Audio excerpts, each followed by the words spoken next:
Hi everybody, welcome to Jenkins Boat Works. I am Chuck Jenkins. In this video, we are going to take an in-depth look at how to make a mold for our sailboat build as we continue working on the Somme Sound sailboat project. I've made all the molds now and we're going to get ready to assemble them on a jig. The one we're going to work on today is the one at 14 foot, and it is the last mold right in front of the transom. It's also the last mold that I'm making. And by now I've gotten pretty good at it. Just like anything else, about the time you're good at it, you don't need to know how to do it anymore. But anyway, I am in hopes that this will transfer to anybody else that's trying to make molds for any kind of a boat build, really.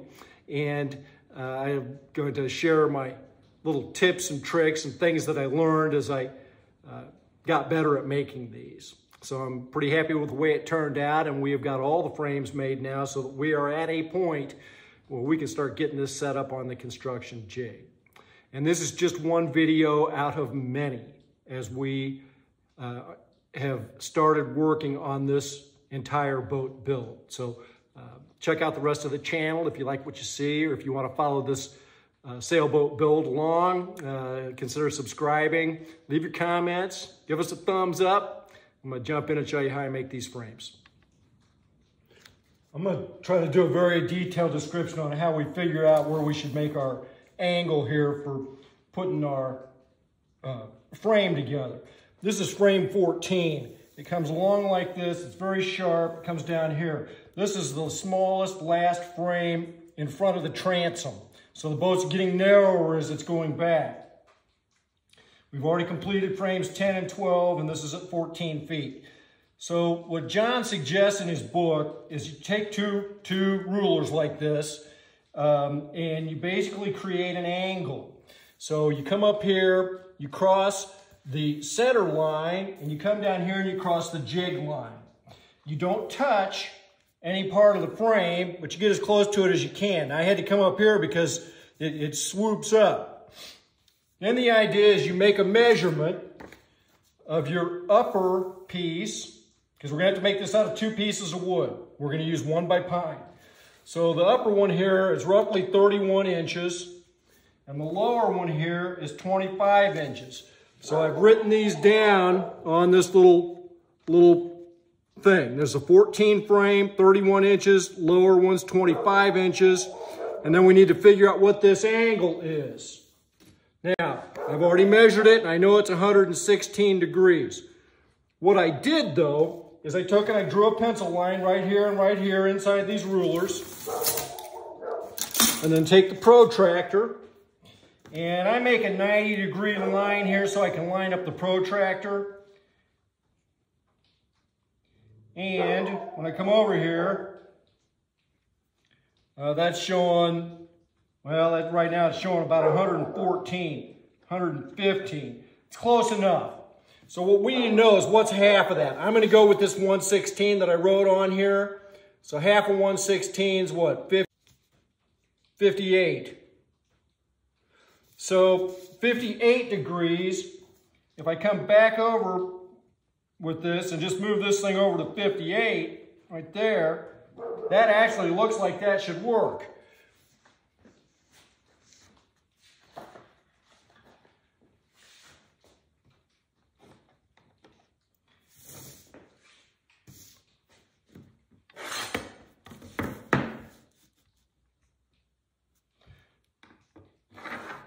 So if I've got 2 pieces of wood, one coming up like this and one coming up like this, I want to have a mitered angle on those 2 boards that then we'll piece together so that we have a nice frame for our mold. When I bought my lumber, I bought 1 by 10 and I bought 6-foot sections. They were easy to haul.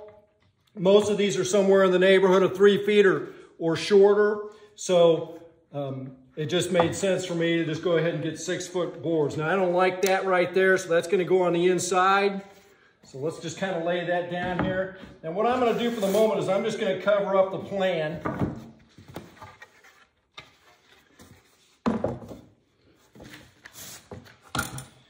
And we know that we want this board probably to come on this line, on these two lines, right?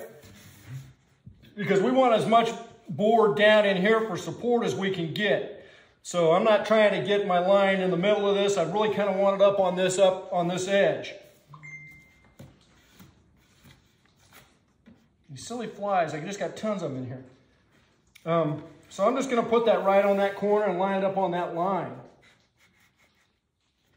And so you could just do this without going through all the math. And line that one up on that line pretty much. And you'd pretty much have it. So what you could do is just take your pencil and mark where those intersect right there. And you want to come down to this corner here.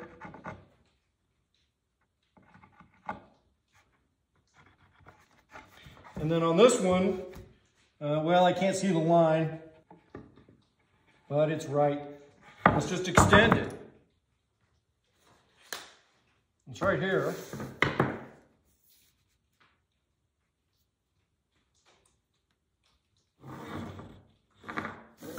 Okay.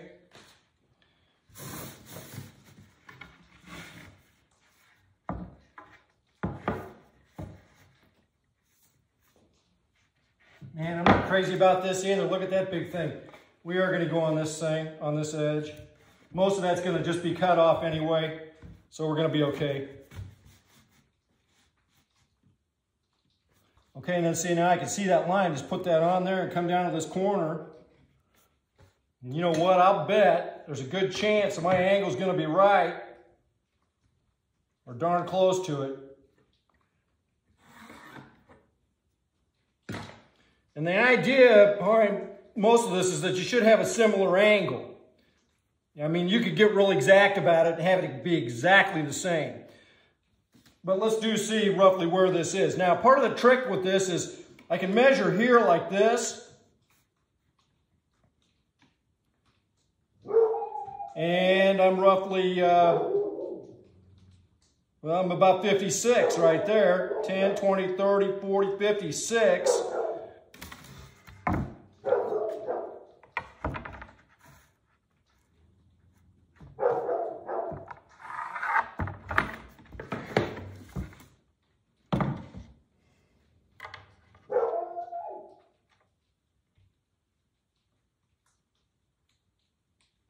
Same deal on this one. It's about, that one's about 58. So they're very close. The only problem with this, though, is that you don't have 56 or 58 on your miter saw. We're going to take that board over there and lay it in the saw, either like this or like this, and figure out that angle. So if indeed this is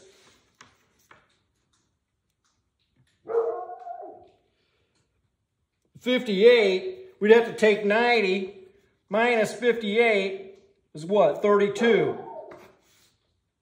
So this angle here then likely is 32, and we do have that on the miter saw.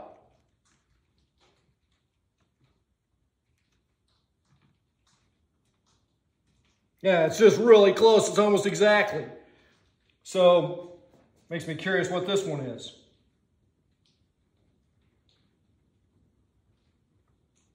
32 on the nose. So I'm going to go set the miter saw to 32. I believe there's a 31.5 setting, and that probably would do it.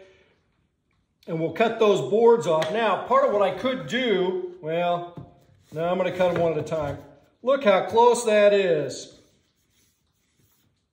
Ha! Okay, that's awesome. Okay, so I'm not going to go cut those just yet. What I am going to do is I got another board, and I cut it in half, so we got two 3-foot sections. And I am going to put these together because I need a starboard and a port for these, and they need to be identical. So what we're going to do is we're going to put these boards together, line them up real good so the sides are all just right straight with each other. Drive a couple screws in here, and then we're going to cut this off on the miter saw at the same time. That way we'll have two exact pieces for each side with the exact same angle.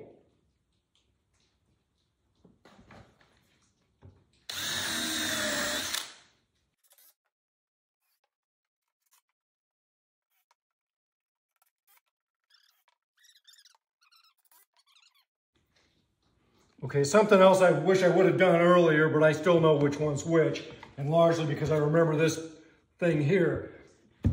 I want to start marking these.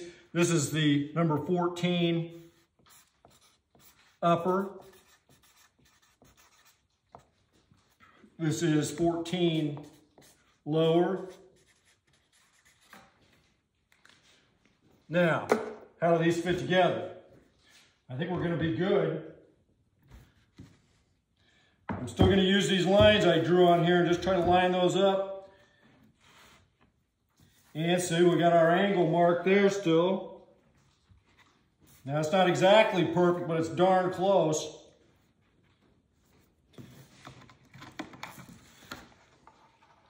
And then that one should...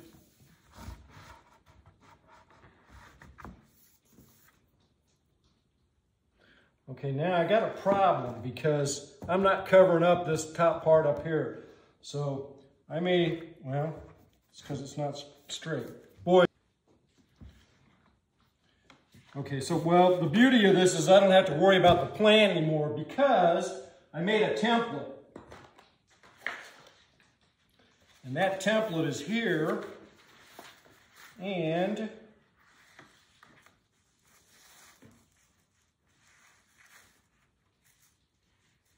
goes like that.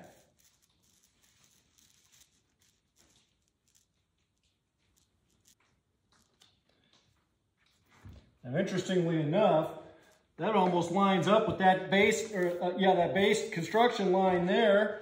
And this almost lines up just almost exactly with the center line here. We know our plan's right. So I got a little bit of warp in these boards, so I'm going to have to tag these together. But what I can see right now is that I'm in really good shape to where I can get this plan on here. I'm going to have plenty of board underneath here for my strength. None of this here matters. The only thing that matters is this line up here. So we're going to be cutting off all that. We're going to be cutting off all that. And I could have done that previously because I knew I didn't need 36-inch long sections because of my measurements. But there's no sense cutting it twice, and I wasn't going to save that much wood. So I'm going to kind of worry a little bit about knot holes and try to avoid those. Okay, I think we're good there. I'm actually going to drive a couple of nails right straight through the plan to hold it on here to where it doesn't move.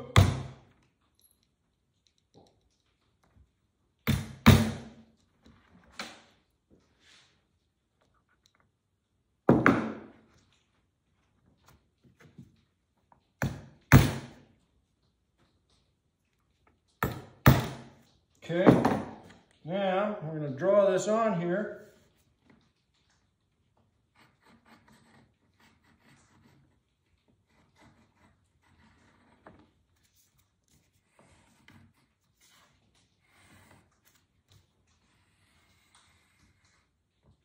And the shear is right here.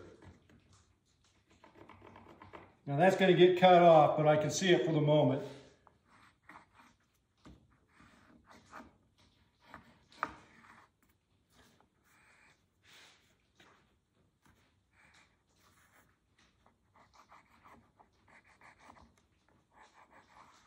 Every once in a while, my pencil wants to jump with the grain. So I kind of careful which way I draw the pencil on here. See, that's what I'm talking about.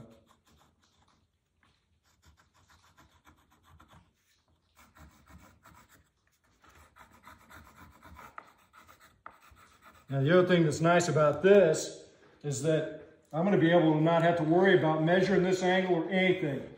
I've already got this template to where it matches up exactly with the plan. So now that I've got those lines drawn on there, I'm going to leave this board screwed together.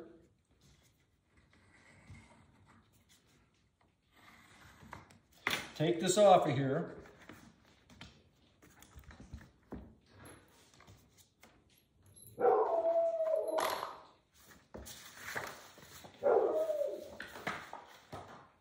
Now, I'm going to be able to just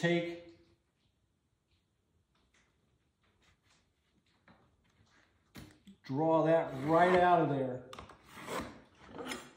Same thing up here.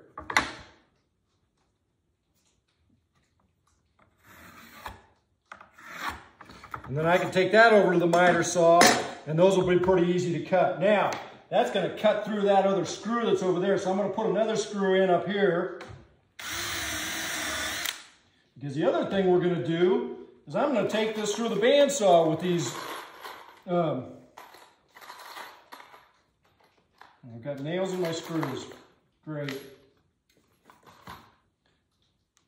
I'm going to take this through the bandsaw with these screwed together as well. That way I'll get exact perfect copies. They'll be completely symmetrical. So I'll go saw this off, and then take the bandsaw. Okay, so I got these sawed off right on the line, and it's important because this is going to be the center, so the other one has to be a mirror image of it. And this one's important because it is on the construction line. It's on the jig line. It has to be strong on the bottom, flush with the construction line, so that it sits right. All right, now we've still got our line here. I'm going to do a couple more things. I'm going to make some marks here on this. To where I know where that matches up. And I am going to cut these out separately. It's an awful lot to hold all this up there at the bandsaw, so I've just got to be very careful that I hit that right on there, and the same on the other one, so that I get exact uniformity when I put them back together.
Okay, so how'd we do? We did awesome. That's how we did. This is this line we needed to try to make right here. So this dude just comes right up here. It just fits right into it. And the way I know it's really good is that it matches up on this center line right here really well. I'm just barely covering up part of it up here, but that's okay. I would rather have a little bit extra, but like right there, man, we're right on that line. And where this curve fits together, boom, just like, I don't think I can do any better than that. So, just to double check, we got our pattern.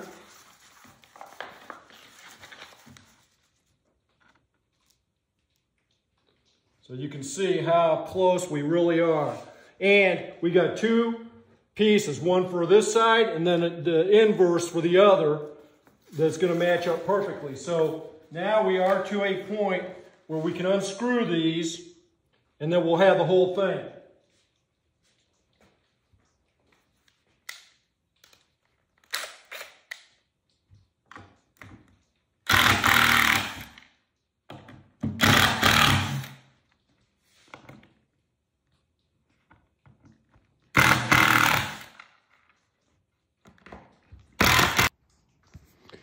Okay, so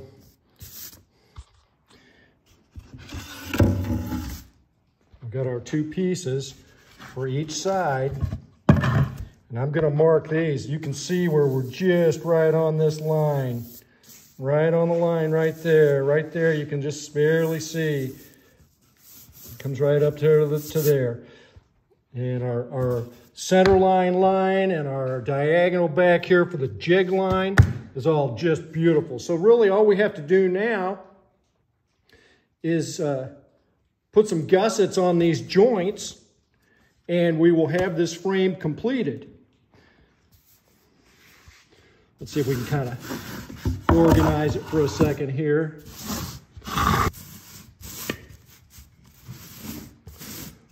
Oh my.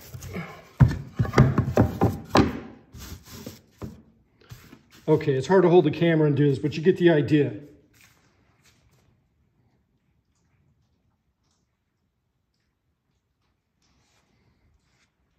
And we have these other frames already done. So there was 12. This one's going to be slightly smaller because it's going more back toward the back of the boat. The other thing that's interesting to do is once I get these gussets together is measure from the center line here over to the shear line, see what that distance is, multiply times 2, and that should be our width if we did this right. But I feel certain that we did. So it's just going to be great. We'll screw our gussets in there, and this frame will be done. One of the things I'm doing is I'm screwing this to the bench before I put the gussets on, and then I don't have to worry about anything slipping.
You see the pencil line on there? We got awful close to that.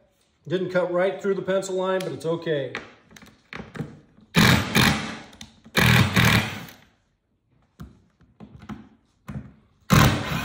And that should be it. Now, one of the things I want to do is mark the shear line on here. So we're going to get our plan back out.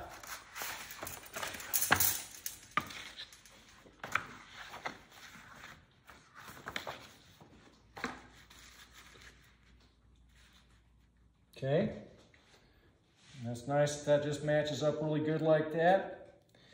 And here is the shear right there.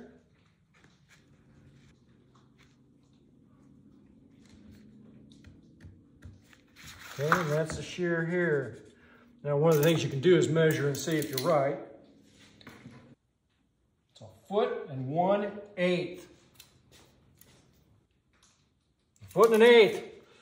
Okay, now the next thing I wanted to do is I wanted to see what's this distance. So what is the distance on the shear line?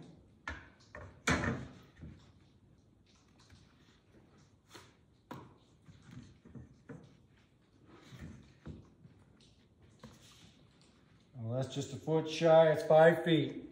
Right on the nose, 5 feet. Now, I don't know if that's right. We can look at the plan and see.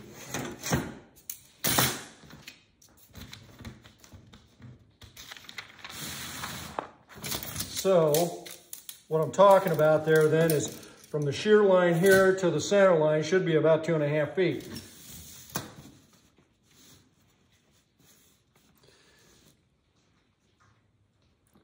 And that shows 30 inches. So yeah, it's off about 1/8.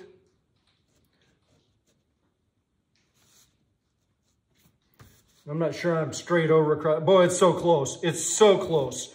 So I'm really good with that. The other thing is that we may have to do some beveling on the frame to get the planking to come around and lay fair on it.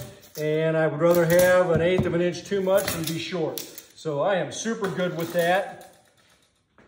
Let's go look at what they all look like next to each other. And there they are, all next to each other. Now what we got to keep in mind that these are all going to be 2 feet apart. So between the 10 you can see there and this 14, there's actually 4 feet. So although that looks like a pretty steep downhill bend to that, and it is, but over 4 feet, it's not going to be that much. It'll be beautiful. And then the 8-foot frame is back here. The 6-foot frame we had to make out of 1/2-inch plywood. It is still here. No gussets putting it together. And then the 2-foot and the 4-foot are underneath there, which we already talked about in the first video that we did on making frames. That's awesome. We're ready to get this set up on a building jig.